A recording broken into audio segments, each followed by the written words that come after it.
Muy buenas tardes a todos y gracias por acompañarnos durante el día de hoy. Hoy estaremos hablando de un tema un poquito más técnico y de interés para muchos de los que estamos en Puerto Rico y quizás para alejarnos un poquito del tema del COVID-19. Antes de empezar la presentación, pues tenemos las reglas de housekeeping. Básicamente el audio lo puede hacer a través de la computadora o a través de su teléfono llamando a estos números que están allí en la pantalla y el access code 912-8336 y el signo de libra. Todo el mundo está en mute para evitar ruidos de background. Aquellas personas que tengan preguntas, favor utilizar el chat box que tenemos disponible para ustedes y les prometemos que todas estas preguntas serán atendidas por nuestro personal y se le harán llegar a todos los que participan durante el día de hoy. Y les recordamos que esta sesión está siendo grabada para que luego de esta, aquellos que les interesen escucharla de nuevo o referirla a alguien, pues lo pueden hacer en nuestro YouTube channel. Tanto el link a la grabación como la presentación o los slides de la presentación se les hacen llegar a ustedes luego de nuestra sesión del día de hoy. Como mencioné al principio, pues hoy nos toca un tema un poquito diferente y vamos a retomar un tema que entendemos es trascendental para el desarrollo económico de Puerto Rico y es el tema de las zonas de oportunidad, que aunque es una legislación federal, Puerto Rico fue incluida en esta allá para el 2017 y provee ciertos beneficios a los inversionistas y provee a negocios dentro de las zonas la disponibilidad de capital adicional que quizás en otras circunstancias no estaría disponible para ellos. En el día de hoy, en la tarde de hoy, vamos a estar hablando de los cambios más significativos que trajeron al ambiente de zonas de oportunidad la aprobación de los reglamentos finales a nivel federal. Como siempre tenemos nuestro disclaimer, ¿verdad?, de que esto es una presentación para fines educativos y no constituye consultoría. En el caso de que tengan alguna consulta específica o quisieran entrar en un poco más de detalle, pues estamos disponibles para ayudarlos. Como siempre, compartimos con todos ustedes nuestros valores a nivel global y local. CLEAR, que significa colaboración, liderazgo, excelencia, agilidad, respeto y responsabilidad. Son los valores que siempre ponemos en práctica durante todas nuestras diligencias diarias con nuestros clientes, con nuestros empleados y con nuestra comunidad. Y más aún en estos últimos ya 3 meses que llevamos de esta emergencia del COVID, en la que hemos estado constantemente acercándonos a ustedes con los desarrollos más recientes y en el día de hoy pues no es la excepción. Me acompaña mi socio Francisco Luis y entre ambos estaremos navegando este terreno, ¿verdad?, que es un poco técnico de las zonas de oportunidad y esperamos haber podido plasmar en la presentación en una manera más sencilla y fácil de entender lo que conlleva esto. Todos aquellos que quisieran entrar y recibir todas nuestras correspondencias, nuestros alerts, nuestros comunicados, según van saliendo, pueden registrarse en nuestro mailing list escribiendo a esa dirección que ven en pantalla, kgt@pr.gt.com, y con mucho gusto lo incluiremos en nuestro mailing list para que entonces puedan seguir al día con todos los cambios que están ocurriendo. La agenda para esta tarde, pues básicamente vamos a ver un poquito de trasfondo de qué son las zonas de oportunidad y cómo llegamos aquí. Es necesario entonces también hablar y discutir un poquito los términos básicos y los conceptos básicos para que no nos perdamos en la discusión de entonces cuáles fueron los cambios que trajeron los reglamentos finales y más aún luego de que estos reglamentos finales fueran emitidos en diciembre del 2019, tan reciente como abril de este año, el IRS, el Departamento del Tesoro de Estados Unidos, emitió unas correcciones, unas enmiendas, unas clarificaciones a esos reglamentos finales que habían salido en diciembre. Y por último, y no menos importante, pues vamos a discutir un poquito de cómo es que aplica esto de las zonas de oportunidad en Puerto Rico y qué beneficios podemos obtener. Sin más, pues los dejo con mi socio Francisco, que nos va a estar dando entonces el trasfondo, ¿no?, del programa de zonas de oportunidad y cómo fue que llegamos a donde vamos hoy. Francisco. Muchas gracias, María, y un saludo a todos los que nos están escuchando y viendo la presentación. Han sido ya unos cuantos webinars que hemos dado desde que nos fuimos en este lockdown, este toque de queda, y la verdad que ha sido una experiencia bien grata compartir con todos ustedes y por lo menos de esta manera mantenernos conectados. Como bien señala María, esta vez nos desviamos un poco del tema del COVID y vamos a hablar específicamente de las zonas de oportunidad y los cambios recientes que tuvimos con los reglamentos. Para irnos de lleno al tema de los Opportunity Zones, yo creo que es interesante ver cuál ha sido el desarrollo de cómo este régimen se ha ido desarrollando a nivel federal y a nivel de Puerto Rico. Y todo esto, como recuerdan, comenzó con la reforma contributiva federal. Esta reforma fue presentada, se dio a la luz pública el 2 de noviembre de 2017 y no se aprueba hasta finales del mes de diciembre, unos días antes de Navidad. O sea que hubo bien poco de tiempo que verdaderamente tuvimos para ver la pieza legislativa antes de que se aprobara, pero entonces traía este nuevo régimen que básicamente lo que traía es prácticamente 2 o 3 páginas de las secciones y ciertamente uno lo leía y era una legislación porque se veía bien lo que le dicen taxpayer friendly, porque pues básicamente unos incentivos para uno invertir en estas zonas. Posteriormente, en abril de 2018 es que luego de un proceso de que los estados y las posiciones sometían sus áreas, pues Puerto Rico tiene la certificación como una zona de oportunidad, y aquí vino la primera ayuda, si podemos decir, a Puerto Rico cuando la comparamos con el resto de los estados, y es que todos los estados tenían un límite de que no más de 25% de su área geográfica podría ser declarada o designada una zona de oportunidad, y Puerto Rico se le eximió de ese tope de 25%, mayormente como ayuda porque recién habíamos pasado por la situación del huracán María e Irma, y pues Puerto Rico, pues para darle un poco de ventaja, si pudiéramos decir, se le eliminó o no estaba sujeto a ese requisito, y por eso es que probablemente han escuchado que gran parte de la isla, 95, 97, 98% de la isla es una zona de oportunidad, y más adelante vamos a ver un mapa con eso. Posterior a eso, en octubre de 2018 viene la primera ronda de reglamentos propuestos a nivel federal, y ahí se aclararon un montón de situaciones que estaban latentes, como por ejemplo que era el fondo de oportunidad, y varias cosas que eran importantes saber, pero muchas también se quedaron todavía sin atender.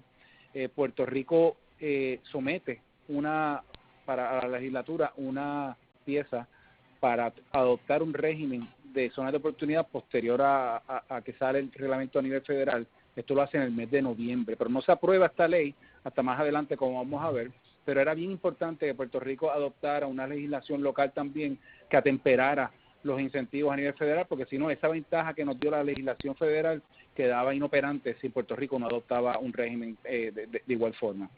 Posterior a eso, en abril de 2019 sale una segunda ronda de reglamentos propuestos con muchas más aclaraciones de las que necesitábamos, y nuevamente un mes después es que Puerto Rico, aquella pieza que se radicó en noviembre de 2018, se aprueba y se convierte en la Ley 21 de 2019, y ya Puerto Rico a partir de esa fecha tenía el régimen de la zona de oportunidad adoptado también en Puerto Rico. Pero la Ley 21 no duró mucho, porque luego de eso tuvimos en la primera semana del mes de julio de 2019 que se adopta en Puerto Rico y se incorporan las distintas leyes de incentivos dentro del Código de Incentivos, y ahí es que entonces se trae nuevamente el régimen de las zonas de oportunidad, que prácticamente fue que se copió la Ley 21 y se adoptó dentro del Código. Hay algunos twists técnicos que siempre hemos tenido que discutir, que prácticamente quedaron como que confusos, pero prácticamente el régimen que teníamos adoptado bajo la Ley 21 se incorpora dentro del Código de Incentivos de Puerto Rico. Como vamos a ver más adelante también, la legislación de Puerto Rico trae un poquito más, y es que trae también unos beneficios para las operaciones del fondo, y entre estos trae el concepto de los proyectos prioritarios y especifica que hay ciertas actividades que se pueden aprobar como un proyecto prioritario y hacía falta una lista de cuáles eran esas actividades, y las actividades de los proyectos prioritarios fueron publicadas posteriormente en agosto de 2019. Y ahí entonces tuvimos un descanso de reglamentos y de comunicaciones hasta que finalmente en diciembre de 2019 el IRS publica los reglamentos finales de las zonas de oportunidad, y como vamos a ver y María va a estar profundizando, hay cambios bien significativos, bien importantes que debemos de estar al tanto con finalmente cómo quedó el régimen.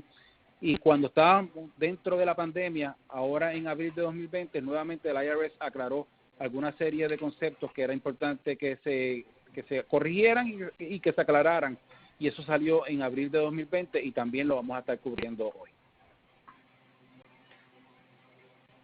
Luego de esto, como si fuera poco, también el IRS ha ido emitiendo una serie de notices, el 2020, 18, el 20, 23 y 39, que específicamente son sobre temas de COVID-19 y sobre CARES, sobre la ley de CARES Act. Pero dentro de esto también, aunque el foco principal no son las zonas de oportunidad, trajo una serie de flexibilidad, de reglas que flexibilizan el tiempo que hay para hacer ciertas inversiones o pruebas que hay que hacer a nivel de las zonas de oportunidad. Como todos conocemos, tenemos la regla de los 180 días que se flexibiliza un poco, tenemos la prueba de los 90% de los activos que tienen que estar invertidos en la zona, y básicamente estos notices del IRS lo que hacen es que conceden un tiempo adicional y flexibilizan un poco los requisitos para el inversionista. Francisco, antes de seguir, un puntito bien interesante que quiero traer con respecto a este diferenciamiento de estos periodos es que básicamente la combinación de todos los notices que se han publicado hacen que un inversionista que hubiese realizado una ganancia entre octubre 4 del 2019 y junio 3 de este año, tiene hasta diciembre 31 de este año para hacer la inversión. O sea que el periodo de los 180 días queda sin efecto y si se convierte realmente en una fecha de vencimiento a diciembre 31 de este año. Pues tiene cosas buenas y cosas malas, ¿verdad? Porque obviamente desde el punto de vista del inversionista le quita el sentido de urgencia, ¿verdad? De cumplir con los 180 días para poder diferir la ganancia, sino que le da entonces hasta diciembre 31 de este año para hacer esa inversión. Por otro lado, para los fondos y para los negocios cualificados en la zona, pudiese no ser tan buenas noticias, porque entonces van a ver que la ola de inversión que se esperaba ocurriera en el verano, ¿verdad? Y en septiembre, con las fechas de erradicación de las planillas, pues realmente se va quizás a ver a diciembre, a final de diciembre, y hay quienes se refieren a esta ola como un tsunami, y no una ola, porque va a ser como una acumulación de todas esas ganancias que ya fueron realizadas entre octubre 4 del año pasado y julio 3 de este año. Otro punto también bien importante, que para los propósitos de estas pruebas del 90% y del Working Capital, Safe Harbor, etcétera, para todos los efectos prácticos, los meses entre abril y diciembre, pues no existen, no cuentan. Así que eso es otro aspecto positivo, ¿verdad? Para los fondos, para poder cumplir con su prueba del 90%, y para aquellos negocios que tenían sus planes de Substantial Improvement y el Working Capital Safe Harbor, sepan que este periodo de entre abril y diciembre pues no existe, no se cuenta cuando se hagan estas pruebas. Perfecto. Mil gracias por tu comentario, María. Y como señala María, hay unos meses que quedaron en el Twilight Zone, si pudiéramos decir. Hoy no vamos a estar hablando de los conceptos básicos de las zonas de oportunidad, sino que nos vamos a concentrar en los cambios. Pero solo a manera de repaso, cómo es que funciona el régimen, pues ustedes saben que esto aplica a ganancias realizadas a partir de 2018. Estas ganancias tienen que ser ganancias de capital. Y entonces, a partir de que se realiza la ganancia, comienza un periodo de 180 días que tiene distintas reglas, y María va a estar también abundando un poquito sobre lo que pasó con el reglamento, pero comienza esos 180 días para que ese inversionista que realizó la ganancia pueda invertir en un fondo de oportunidad cualificado y con esto logre diferir la tributación de esa ganancia de capital. Y entonces, a partir de eso, comienza otro periodo que si llega a mantener esa inversión en el fondo por al menos 5 años, esa ganancia de capital que originalmente se difirió tiene un 10% de exención. Y si ese holding period llega a ser de 7 años, pero estos 7 años tienen que vencer antes del 31 de diciembre de 2026, o sea que técnicamente pudiéramos ya estar tarde para ciertas inversiones que no se hayan hecho. Pero si se logran esos 7 años de holding period, tengo una exención adicional de 5%. Pero donde verdaderamente está el mayor atractivo es si esa inversión que se hizo en el fondo se mantiene por al menos 10 años, la apreciación total que tenga la inversión que se hizo va a ser exenta si yo logro mantener esa inversión, como dije, por los 10 años. Eso es como que básicamente el framework de lo que tenemos a nivel de cuál es el incentivo para el inversionista por invertir en la zona de oportunidad. Y nuevamente, para repasar el background, esto se adopta como parte de la reforma contributiva federal de 2017 y específicamente las zonas de oportunidad es una zona que, basado en el census, se establece como una zona que está en distrés económico. Hay una regla en particular para Puerto Rico que no tiene el límite del 25% y prácticamente 97-98% de la isla es una zona de oportunidad. Solo hay ciertos espacios, por ejemplo, en el área metropolitana, cerca de Condado e Isla Verde, que quedan fuera de la zona. Roosevelt Road, porque prácticamente no hay población, también queda fuera, pero prácticamente la isla entera es una zona de oportunidad y eso trae mucha ventaja cuando lo comparamos con los Estados Unidos. Y nuevamente ya tenemos reglamentación final a nivel federal que, como vamos a ver más adelante, es bien relevante para los propósitos de Puerto Rico y esta fue adoptada en diciembre de 2019.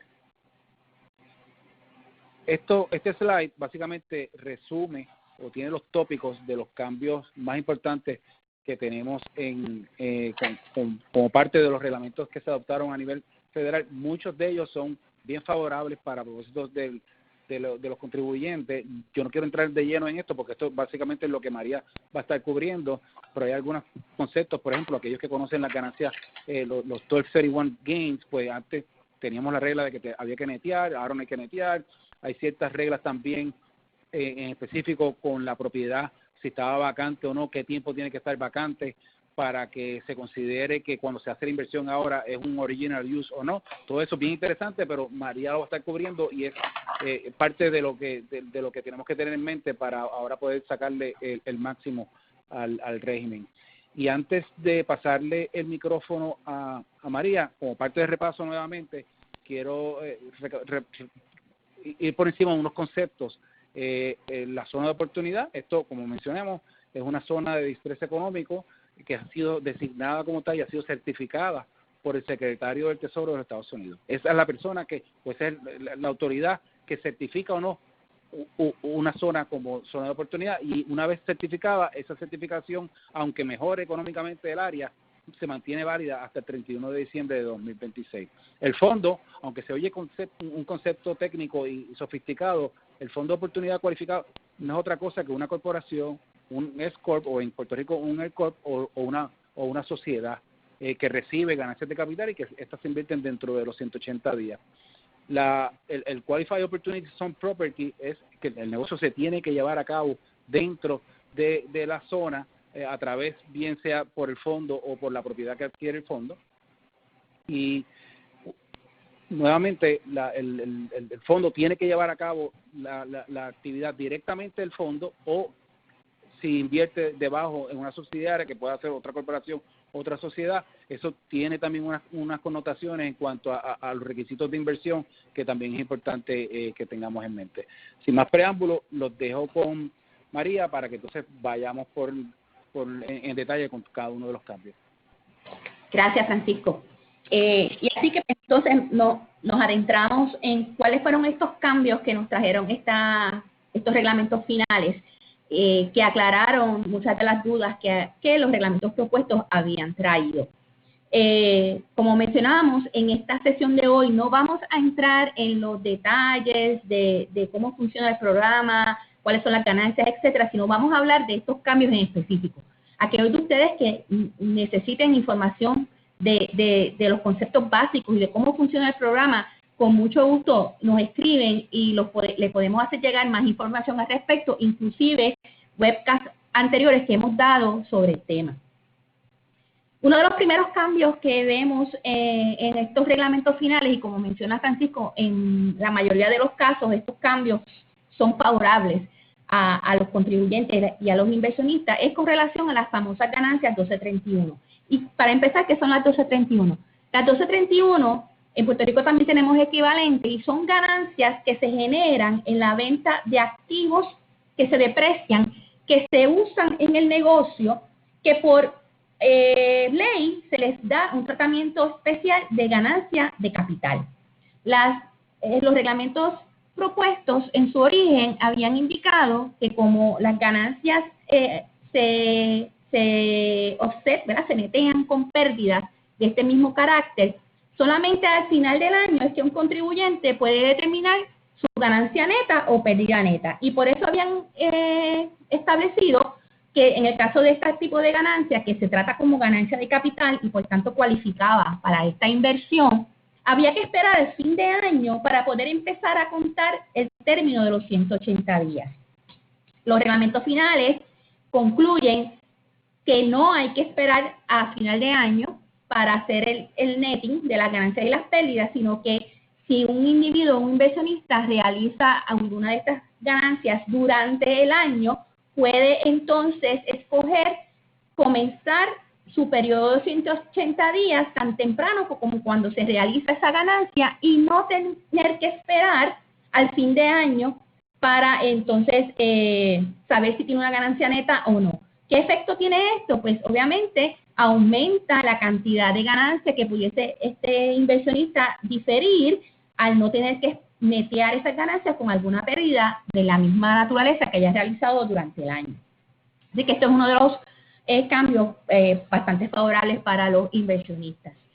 El segundo cambio también tiene que ver con el tipo de ganancia elegible, y eran unas dudas que habían surgido en cuanto a aquellas ganancias de capital que se han ido reconociendo mediante el método de plazos.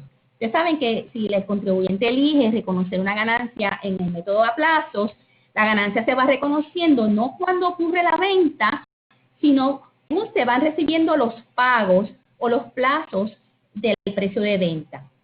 El IRS, bien favorable también para los inversionistas, establece que las ganancias que se reciben por plazos o bajo este método de plazos cualifican aun cuando la venta original hubiese ocurrido antes del 2018. Recuerden bien que para que sea una ganancia elegible tiene que haberse realizado o realizarse luego de diciembre 31 del 2017, que fue cuando fue efectiva el cambio en ley que trajo el programa de zonas de oportunidad. Así que, por ejemplo, si yo tengo una venta aplazada que ocurrió en el 2017, pero estoy recibiendo plazos por varios años, pues esos plazos que yo comience a recibir de luego de diciembre 31 del 17 cualifican para ser diferidos y depositados, ¿no?, invertidos en un fondo de zonas de oportunidad y beneficiarme del discernimiento de esa ganancia.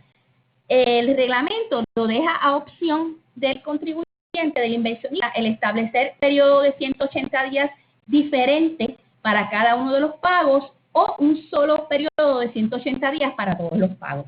Así que se lo deja a la discreción del contribuyente. Este es un cambio bien importante y que no nos gustó tanto. Y es básicamente, volviendo a la regla básica de cuál es la ganancia elegible a ser invertida en un fondo, había un requisito bien estricto de que tiene que ser ganancia realizada en una venta a una parte no relacionada.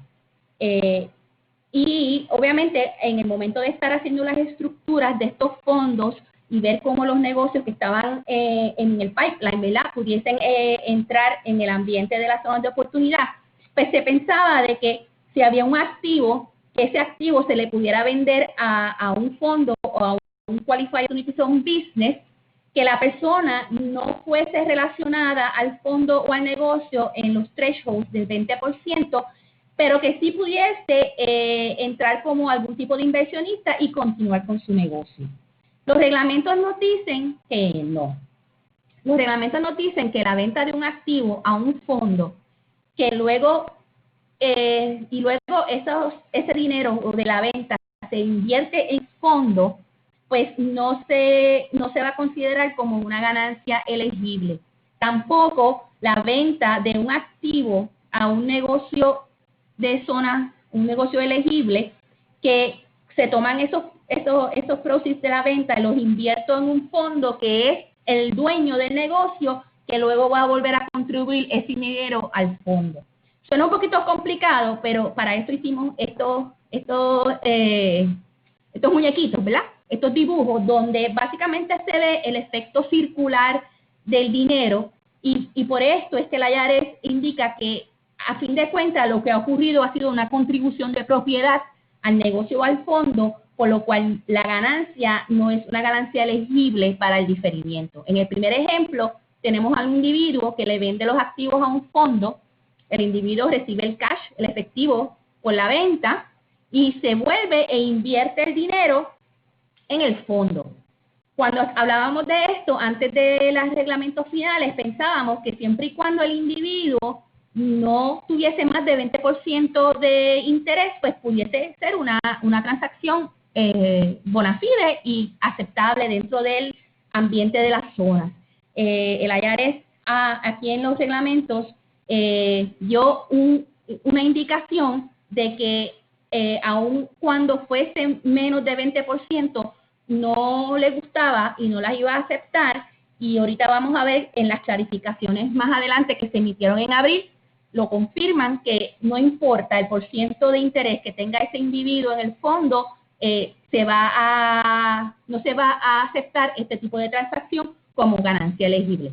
La otra que pudiese haber ocurrido era que el individuo, en lugar de venderle al fondo la propiedad, se la vende a un negocio, recibe el efectivo que a su vez el individuo lo invierte en el negocio, que es el dueño lo invierte en el fondo, que es el dueño del negocio. Esta también se considera un circular transaction, se considera contribución de propiedad y por tanto no es elegible para el diferimiento de la ganancia. Básicamente eso es lo que decimos ahí. En cuanto al periodo de inversión, pues ya como Francisco les había comentado, el requisito para poder diferir la ganancia es que el inversionista que realiza esta ganancia tiene una ventana de 180 días para invertirla en un fondo. Recuerden que el inversionista no puede invertir directamente en el negocio o en la propiedad, tiene que ser a través de un fondo. Obviamente, esta ventana de los 180 días, ahora por lo que hablamos al principio de todos los notices y los diferimientos en las fechas, pues se expande un poquito, pero fuera de la emergencia que estamos viviendo hoy en día, pues son 180 días. Había una situación bien especial en el caso de que estas ganancias de capital les fluyeran a los individuos a través de una entidad flow-through o pass-through, como son, por ejemplo, las sociedades. Los reglamentos propuestos indicaban que el socio o el accionista en una entidad distribuida, ¿verdad?, un pass-through entity, su término de los 180 días comenzaba a contar con el último día del año contributivo de la entidad, y no con la fecha en que ocurre la venta. El reglamento propuesto también le permitía al socio que en lugar de esperar a ese último día, podía tomar como su beginning date de los 180 días la fecha en que la sociedad vendió el activo.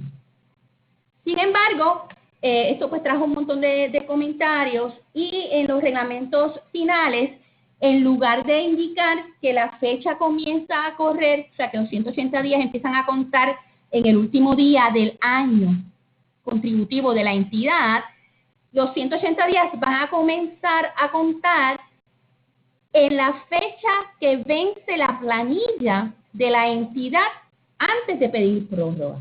O sea que en el caso, por ejemplo, de sociedades, que la fecha de vencimiento es marzo 15, para las que son de diciembre 31, en lugar de comenzar a contar los 180 días en diciembre 31, el reglamento final me dice, no es en ese día, es cuando venza esta planilla, o sea que es en marzo 15 del año siguiente, cuando yo empiezo a contar los 180 días. Este también es un cambio favorable, ¿verdad?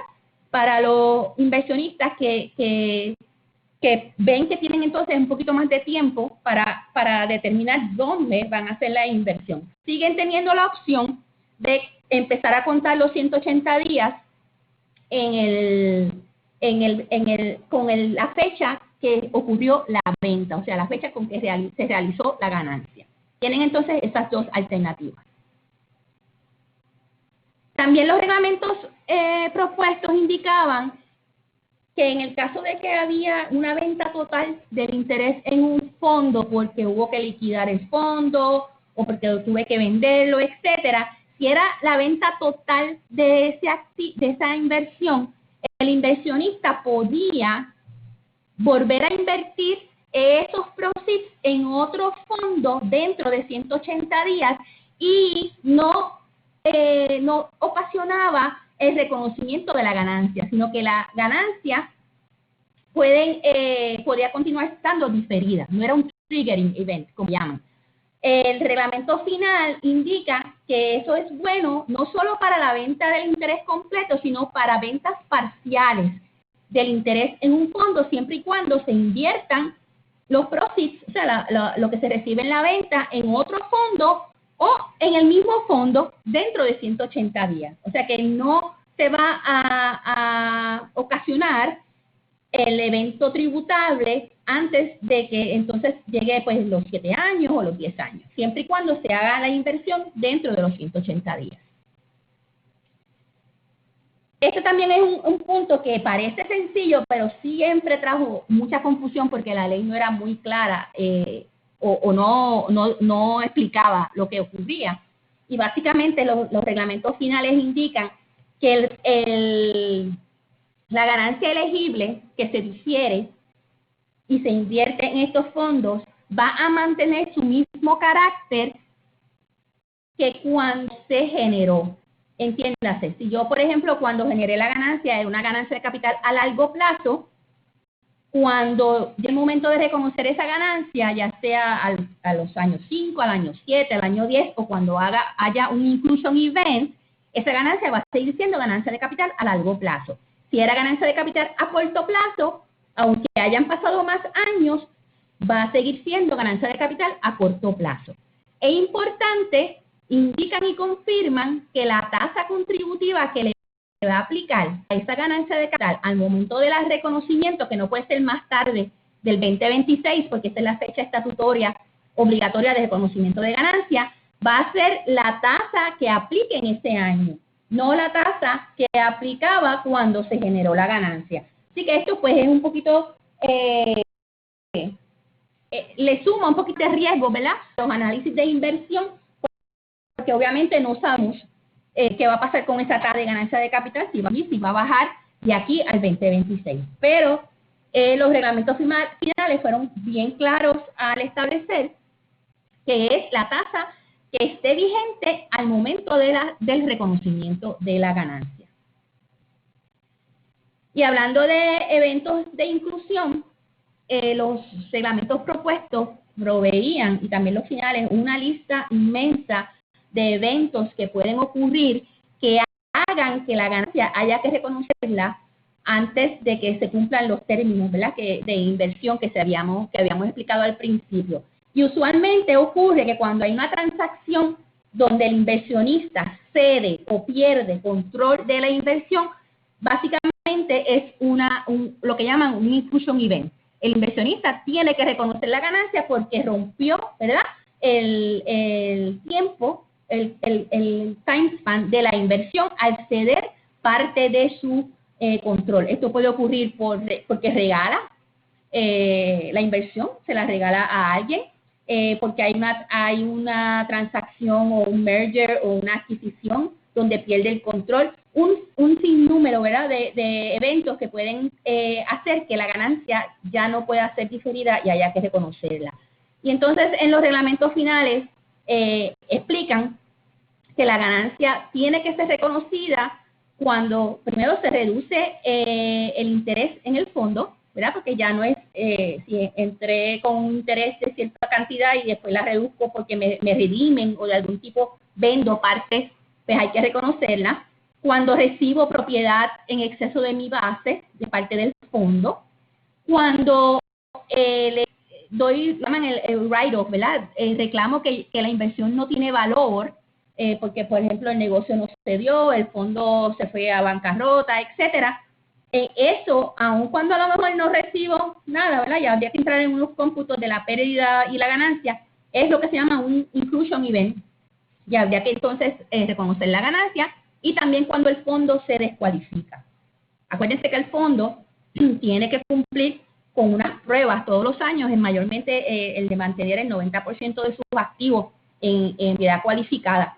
Y si el fondo se descualifica, saben que el fondo tiene que pagar unas penalidades, pero aquí nos indican que si el fondo se descualifica, también el inversionista sería penalizado al tener que reconocer la ganancia que había sido diferida.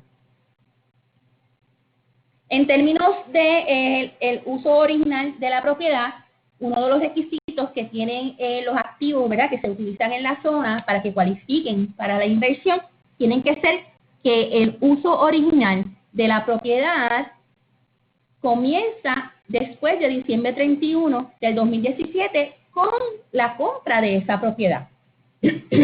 Había una excepción para aquellas propiedades que estaban vacantes. Y básicamente los reglamentos propuestos indicaban que aquellas propiedades que habían estado vacantes por un término de por lo menos 5 años antes de que el fondo o que el negocio los comprara, no tenían que cumplir con el requisito de uso original, ni tampoco con el requisito de la mejora sustancial. ¿Qué pasa? Pues hubo muchos comentarios de que el periodo de 5 años fuera un periodo un poco largo, y el IRS y el Tesoro estuvieron de acuerdo y han reducido los periodos de vacancy, ¿verdad? De que la propiedad esté sin uso. Primero que nada, definen lo que es sin uso o vacancy a solamente un 80%. O sea, que no es que el 100% de la propiedad estaba sin usarse, sino que hasta 80% de la propiedad estaba sin usarse, cualifica como vacante. Y entonces, en lugar de los 5 años, si la propiedad viene a ser vacante luego de la designación de la zona como una zona de oportunidad, pues en lugar de los 5 años le van a aplicar un término más corto de 3 años.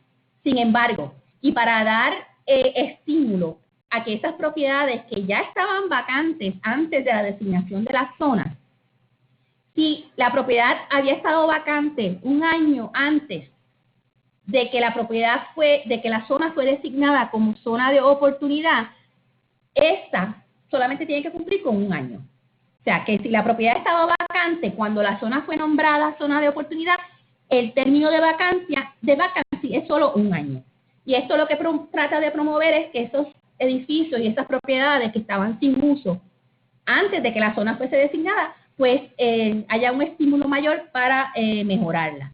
En los próximos 2 slides tratamos de ponerle más gráficos estas 2 pruebas, la de 1 año y la de 3 años. Y por ejemplo, como mencionamos al principio, las zonas se certificaron en julio 9 del 2018. ¿Se acuerdan? Los gobernadores sometieron sus zonas en abril del 2018 y el IRS la certificó, el Tesoro la certificó en julio 9 del 2018. So que en mi ejemplo, si la propiedad que yo compro, digamos, en julio 11 del 2018 llevaba un año vacante antes de julio 9, pues solamente tengo que cumplir con un año de estar vacía o sin uso la propiedad. Sin embargo, si la propiedad vino a ser vacante luego de la designación, digamos aquí en agosto 9 del 2018, pues tiene que haber estado 3 años vacante para que el negocio, que el fondo la adquiera. Los 3 años, pues aquí decimos que los cumplimos en agosto 10 del 2021. Así que si el fondo adquiere esa propiedad en agosto 11 del 2021, pues le aplica solamente el requisito de los 3 años. ¿Okay? Esto es un cambio importante también, porque muchos comentaristas hablaban de que el término de los 5 años era mucho para la cuestión del vacancy. Otro cambio que trajo el reglamento final es que ¿se acuerdan cuando hablábamos de uso original? Había una excepción a la propiedad que no era de uso original, siempre y cuando el fondo o el negocio que adquiría la propiedad iba a llevar a cabo remodelaciones o mejoras que iban a doblar, en aquel momento se hablaba del costo de la propiedad dentro de 30 meses. El reglamento final, en lugar de costo, habla de base ajustada. Pero nos trae un cambio que realmente nos tomó por sorpresa, y es cuando se hacen mejoras a propiedad que no cualifica como uso original, lo que llamábamos los bad assets, activos que se habían comprado antes de diciembre 31 del 2017, activos que se contribuyeron y no fueron comprados. Entendíamos que si se le hacían mejoras a estos activos, estas mejoras sí podían cualificar como Qualified Opportunity Zone Business Property. El IRS en los reglamentos finales indica que no.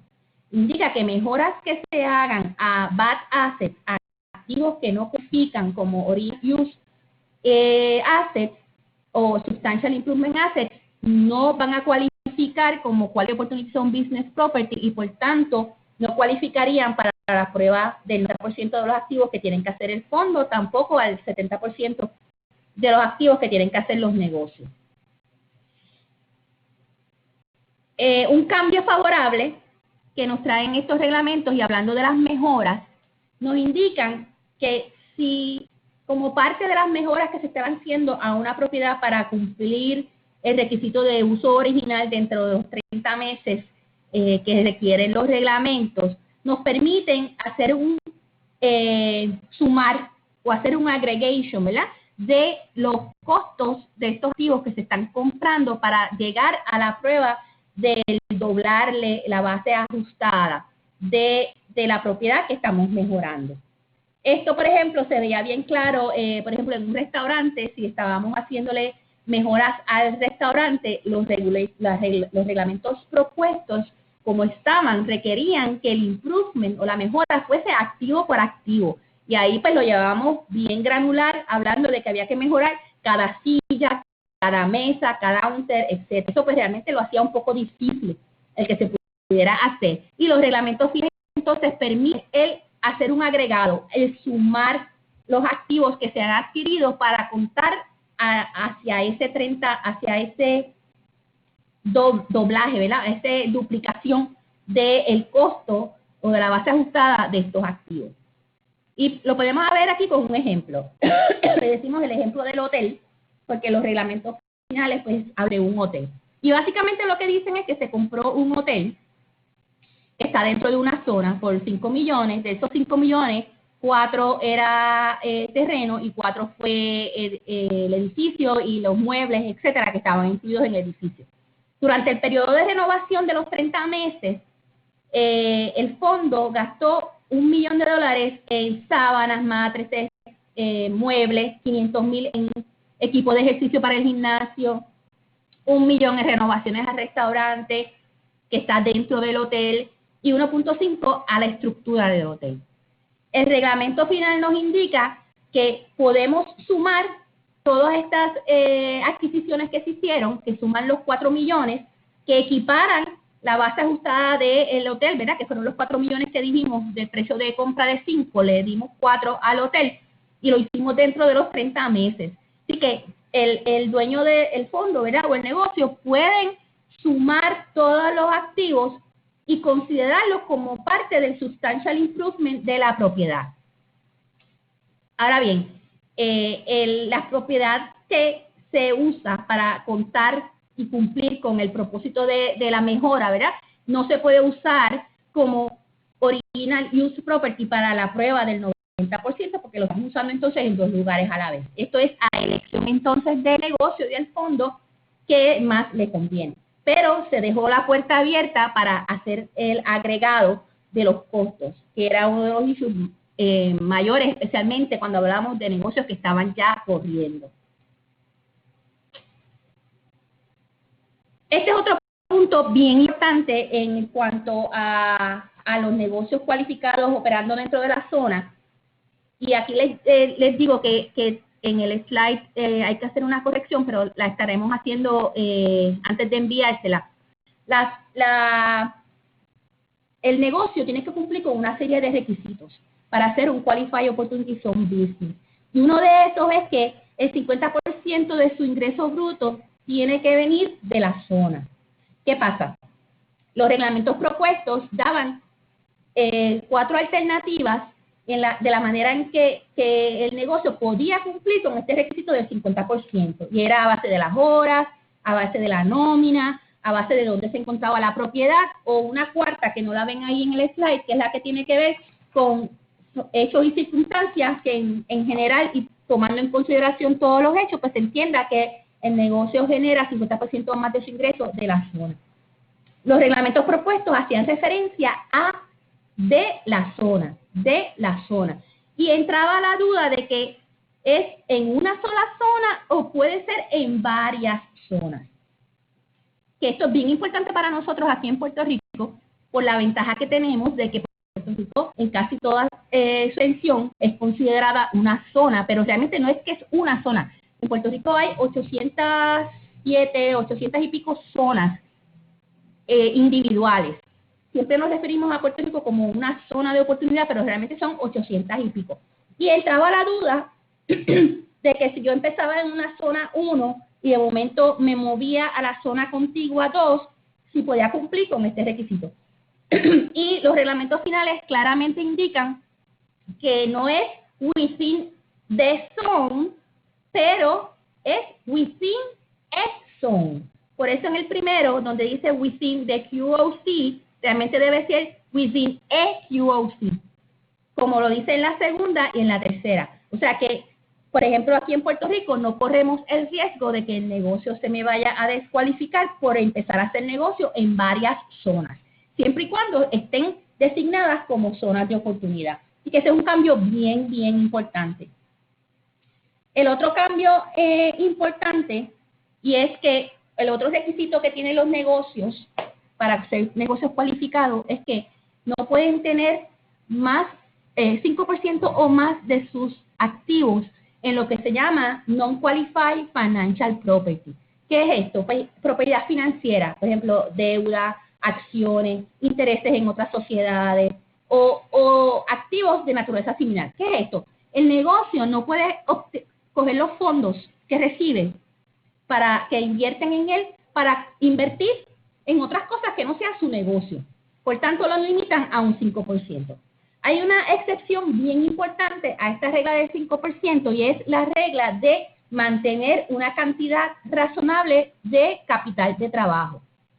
Y es la exclusión de que le dan la oportunidad al negocio de que esté en el proceso de desarrollo, de mejora, de comenzar el negocio. Le dan un periodo de 31 meses para tener lo que se llama una cantidad razonable de working capital y ahí pudiese tener esos activos financieros siempre y cuando haya un plan, esté por escrito, que específicamente indica en qué y cuándo y cómo se van a utilizar esos fondos.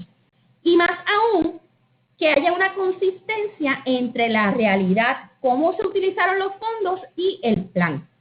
Existía la duda de que el ingreso que generen esos instrumentos financieros en esos términos de 31 meses pudieran descualificar al negocio porque realmente no es ingreso del negocio, ¿verdad? Es un ingreso pasivo. Más sin embargo, el negocio realmente no ha empezado a operar porque está en el periodo de renovación, de construcción o de mejora. Así que los reglamentos finales indican que ese ingreso que se genere durante esos 31 meses o en aquellos casos que cualifiquen para la extensión de los 62 meses que dan los reglamentos finales, pues ese ingreso no va a descualificar al negocio como un negocio de zona de oportunidad, siempre y cuando el plan se esté cumpliendo y se esté llevando a cabo la inversión, la compra, la mejora, la construcción, de acuerdo al plan y dentro del término establecido. En la presentación luego van a ver varios ejemplos que le ponemos. Hoy, pues, para ahorrar un poquito del tiempo, pues, no los vamos a discutir, pero están bastante claros, donde les indican que tanto la propiedad como el ingreso van a ser propiedad cualificada e ingreso cualificado, y no se va a descualificar el negocio durante esos 31 meses o los 62 meses, dependiendo si se obtuvo la prórroga para ello. Otro cambio bien beneficioso para los inversionistas a nivel de Estados Unidos es que, si vamos a los basics, otra vez van a acordarse del periodo de los 10 años. Si la inversión se mantenía por lo menos los 10 años, esa segunda ganancia o el aumento en la inversión, pues nunca iba a pagar contribución sobre ingresos, pero daba siempre ganancia en la disposición del interés en el fondo. Y esto trajo muchos comentarios porque dependiendo del tipo de negocio, y mayormente, por ejemplo, en el de real estate, la manera en que estos negocios se estructuran era a base de partnerships, ¿verdad? Y lo que la salida del negocio es la venta del activo, la venta del inmueble y no la venta del interés. Así que esto pues dislocaba un poco, porque si la entidad generaba una ganancia y era un partnership, por ejemplo, esa ganancia iba a fluir a los inversionistas y no iba a estar cubierto por el no reconocimiento de esa ganancia a los 10 años, porque no se estaba vendiendo el interés en el fondo. El reglamento final le dice a los inversionistas, siempre y cuando sea a través de partnerships, que van a poder elegir el no reconocer esa ganancia en la venta del inmueble, primero si ya han tenido la inversión por lo menos los 10 años, y segundo, que no puede ser la ganancia en la venta de inventario, que usualmente es ingreso ordinario. Así que si es una ganancia de capital o una ganancia que no sea en la venta de inventario, el inversionista puede escoger el que sea parte de esa ganancia que él no va a reconocer al término de los 10 años, y obviamente pues va a ir bajando la cantidad de ganancias, porque al momento en que venda su interés en el fondo, pues no va a tener ese beneficio otra vez. Pero es una puerta que se abre especialmente para aquellos negocios que son hechos por estructura con flow-through entities o partnerships, por ejemplo.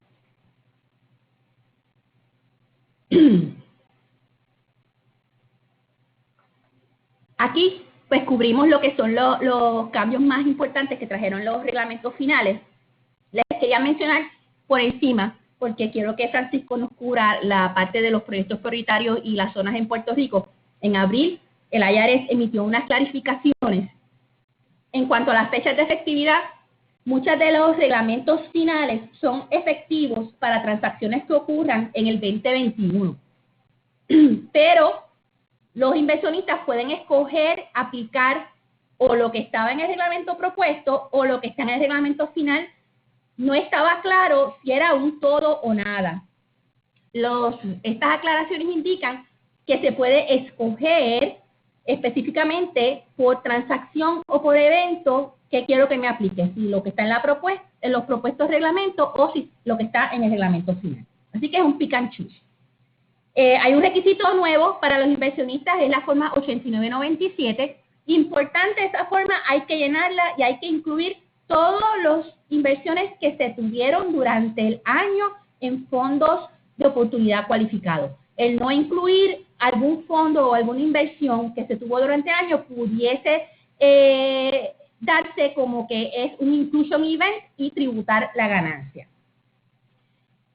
Y el que hay un par más de ellos, lo del Safe Harbor de los 62 meses, aclara que básicamente el negocio que esté haciendo o teniendo el Working Capital Safe Harbor de los 31 meses o los 62 meses, aclara realmente que la propiedad y el ingreso no los va a descualificar de ser un Qualified Opportunity Zone Business, aun cuando no hayan empezado a operar. Y recuerdan los ejemplitos de la contribución circular de la propiedad. Aquí aclaran que le aplica tanto a related como a unrelated. O sea, el IRS dijo, no me gusta este tipo de transacción, por tanto, no la voy a considerar una inversión elegible para diferir la ganancia.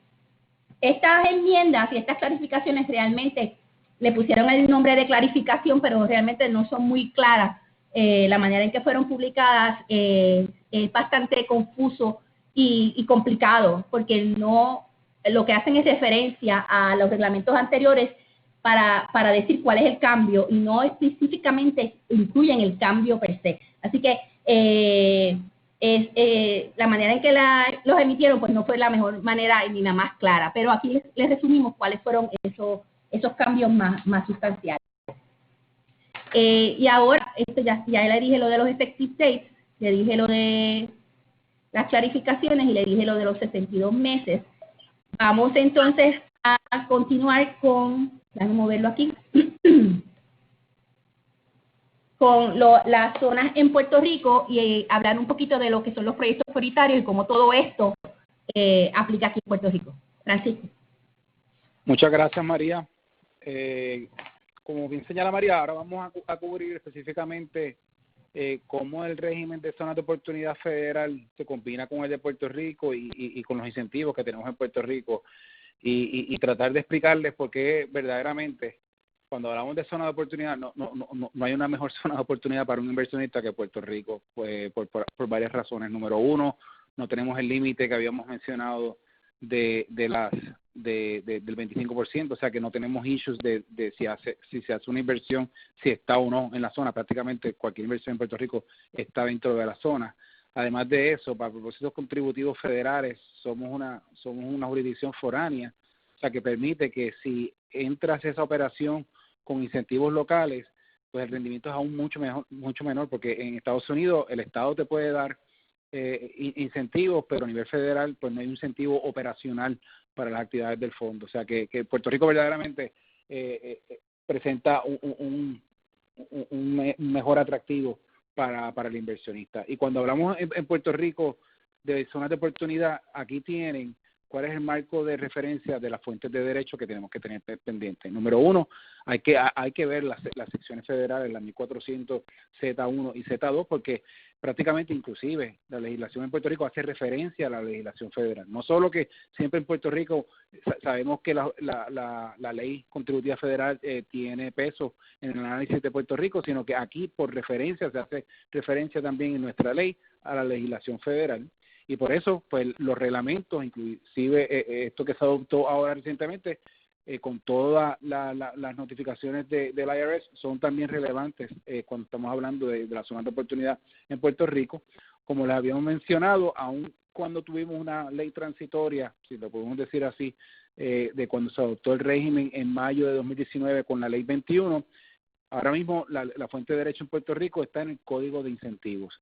Y también hay un reglamento propuesto a nivel de Puerto Rico que habla del crédito, que habla de una serie de cosas que tenemos en Puerto Rico que no lo tenemos a nivel federal. O sea, que es complementario. Cuando estamos haciendo el análisis, tenemos que ver ese reglamento propuesto que fue emitido en enero 30 de 2020 y que está bajo proceso de revisión. Se han recibido comentarios y el DEC lo estaba analizando.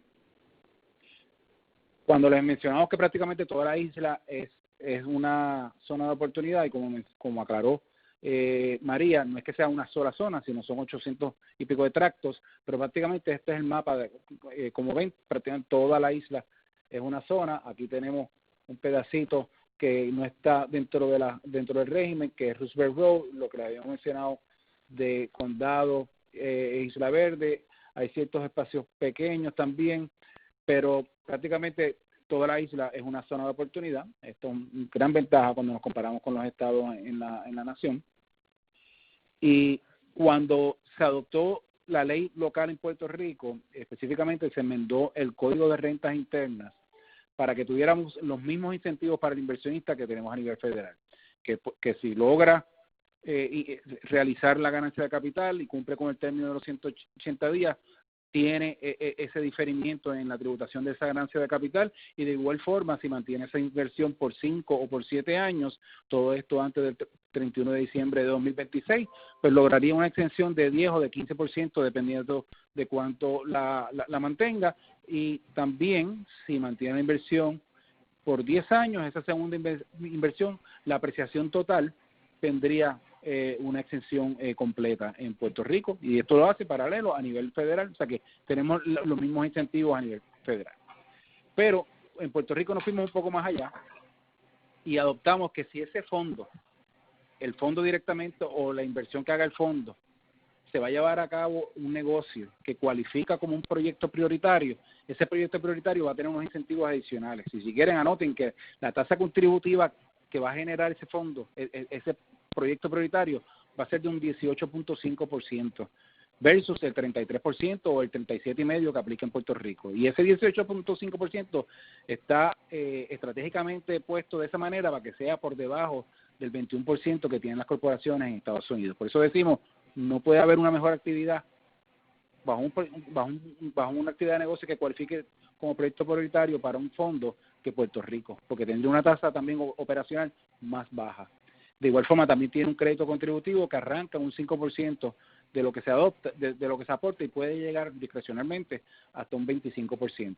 Pero si la actividad de negocios no cualifica con lo que es un proyecto prioritario, y en el próximo slide le vamos a definir cuáles son los proyectos prioritarios, pero si no cualificara, tenemos el régimen de incentivos en Puerto Rico que es bien abarcador, que tenemos actividades de manufactura, actividades de desarrollo de energía, actividades de turismo, entre otras, y todas estas cualificarían para poder combinar que tú tengas incentivos para el inversionista de que está generando ganancias de capital y logra todo esto que habíamos mencionado, pero también la actividad en donde se invierte eso tendría incentivos en Puerto Rico que ahora mismo prácticamente están estandarizados a un 4%, con unos decretos a 15 años, etcétera, como todos sabemos que está bajo el código de incentivos.